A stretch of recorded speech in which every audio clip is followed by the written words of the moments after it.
امام قرطبی رحمۃ اللہ علیہ آپ فرماتے ہیں کہ ابن العربی کہتے ہیں کہ اللہ تبارک و تعالیٰ نے انسان کو پیدا کیا حیٌ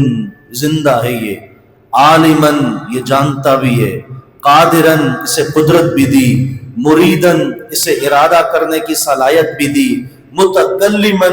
اسے بولنے کی طاقت بھی دی، سمیعاً سنتا بھی ہے، بصیراً یہ دیکھتا بھی ہے، مدبراً تدبیر بھی کرتا ہے کہ یوں کرنا چاہیے، یوں کر لیں، یوں فائدہ ہوگا، یوں بچیں گے، حکیماً اللہ نے اسے حکمت بھی دی ہے۔ پھر فرماتے ہیں ہذہ صفات الرب سبحانہ،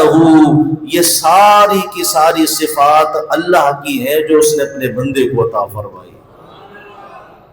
کسی مخلوق کو یہ صفات نہیں ملی۔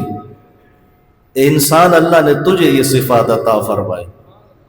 تو وہ نعمت ہے جو کسی مخلوق کو نہیں دی، اللہ نے اپنی صفات کا مظہر تمہیں بنا دیا۔